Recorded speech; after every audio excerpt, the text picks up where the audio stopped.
Stone बेल्टर्स होंगे या जिन पर मिलिटेंसी के चार्जेस होंगे उनको कतन रिहा नहीं किया जाएगा। तो एआईपी कैंडिडेट के नाते आप उस सिलसिले में क्या कहना चाहेंगे? देखिए, यहाँ होम मिनिस्टर डिसाइड नहीं करता है। हम एक डेमोक्रेसी में रहते हैं। यहाँ पे अदालत भी कोई चीज़ है। ये होम मिनिस्टर साहब जज नहीं है किसी चीज़ के। मैं होम मिनिस्टर साहब तक आपके वसादत से ये बात पहुंचाना चाहता हूं कि वो चीफ जस्टिस ऑफ इंडिया नहीं है। ये कोर्ट को डिसाइड करना है किसका कितना क्या केस है, और कोर्ट ये डिसाइड करेगा किसको ज़मानत मिल सकती है और कौन छूट सकता है। अगर वो ज़्यादती करेंगे हमारे साथ तो कश्मीरी फिर से सड़कों पे आ जाएंगे और कश्मीरी फिर से कुछ न कुछ यहाँ पे करेगा। तो अमित शाह ने साथ साथ में अपने स्टेटमेंट में कहा कि जो कश्मीर के वो यूथ होंगे जिनको वो वाइन्स कह रहा है, तो उनके साथ मैं बात करने के लिए तैयार हूँ, लेकिन पाकिस्तान के साथ हम तब तक बात नहीं करेंगे जब तक कश्मीर में मिलिटेंसी ख़त्म नहीं होगी। तो एआईपी इस सिलसिले में क्या कहना चाहेगी? देखिए, कश्मीरियों के राइट्स है, हमारे साथ ज़्यादतियाँ यहाँ हो रही है। अब गवर्नमेंट ऑफ इंडिया ये स्टैंड लेगी कि हम तब तक बात नहीं करेंगे कश्मीरियों के साथ तब तक हम बात नहीं करेंगे जब तक ना यहाँ मिलिटेंसी ख़त्म हो जाएगी। ये मिलिटेंट्स आते कहाँ से हैं?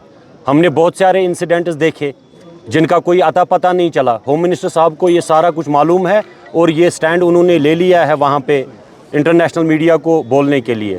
बाकी हमें पता है हमारे राइट्स क्या है, और हम यहाँ पे इंशाल्लाह उस चीज़ पे एआईपी ही बात करेगी और AIP he government of India को टेबल पे लाएगी, और कश्मीरी जितने भी बंद हैं उनको इंशाल्लाह हम वहाँ से जेलों से छुड़ा के लाएंगे। जावेद साहब, आपको तमाम बड़ी सियासी जमातें प्रॉक्सीज़ कहती है और इंडिपेंडेंट कैंडिडेट को भी प्रॉक्सीज़ कहती है, लेकिन आज आपने अभी अपनी तकरीर में कहा कि अपनी पार्टी जो है उनको पैसे दे के नेशनल कॉन्फ्रेंस से सामने लाया। ये वाज़ेह हो गया कि जिस तरीके से कल बडगाम में नेशनल कॉन्फ्रेंस को उन्होंने सपोर्ट किया, तो क्या चार शरीफ में ये वही माहौल है कि नेशनल कॉन्फ्रेंस आपको प्रॉक्सी कहे और आप बाकी जमातों को? देखिए, चार शरीफ में जो कैंडिडेट्स हैं उन बेचारों को ये खुद पता नहीं है हमें किसने खड़ा किया।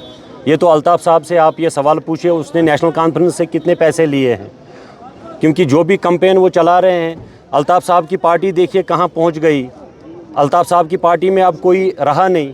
अब उसने क्या, उसके पास तो कोई और चीज़ तो बची नहीं थी, कोई रास्ता नहीं बचा था। उसने नेशनल कॉन्फ्रेंस को बोला चलो मैं कैंडिडेट्स खड़ा करूंगा, 2-3 हज़ार वोट से ले जाएंगे, आप लोगों को फ़ायदा हो जाएगा। अपनी पार्टी की तरफ से शो कॉज नोटिस आया है मुहिद्दीन मुंतज़िर के लिए, और साथ ही साथ नेशनल कॉन्फ्रेंस ने ये भी कहा वो मीडिया को दिखाने के लिए, क्योंकि अंदर लेवल पे हमें सपोर्ट किया गया है, अगर पार्टी का सपोर्ट होता तो हम कभी एक्सेप्ट नहीं। वो सिर्फ मीडिया को दिखाने के लिए और लोगों को बेवकूफ़ बनाने के लिए उन्होंने वो काम किया है। शो कॉज नोटिस हमने बहुत सारे देखे हैं आज तक। ये इंशाल्लाह इलेक्शन के बाद ही पता लग जाएगा कि अल्ताफ़ साहब का नेशनल कॉन्फ्रेंस के साथ कुछ था कि नहीं। और दूसरी बात, हमें जो प्रॉक्सी कह रहे हैं वो तो यही प्रॉक्सी लोग हैं। आप मुझे बोलिए, नेशनल कॉन्फ्रेंस हम पे इल्ज़ाम लगा रही है अवामी इत्तेहाद पे कि ये बीजेपी के प्रॉक्सी है। बीजेपी और नेशनल कॉन्फ्रेंस का क्या संबंध है वो आप सब लोगों को पता है। आप देखिए, यहाँ ऑटोनॉमी की बिल लाने के लिए उन्होंने सेंट्रल मिनिस्ट्री ले ली, तो वो प्रॉक्सी नहीं, वो प्रॉक्सी वार नहीं चला रहे हैं, ये वो प्रॉक्सी नहीं है ये बीजेपी के। हम पे कैसे इल्ज़ाम लगा सकते हैं? दूसरी बात, पीडीपी ने बीजेपी को यहाँ लाया, हमने तो कभी यहाँ बीजेपी को लाया नहीं। अगर हम प्रॉक्सी होते तो इंजीनियर साहब कम से कम 5.5 साल तिहाड़ में तो नहीं रहते।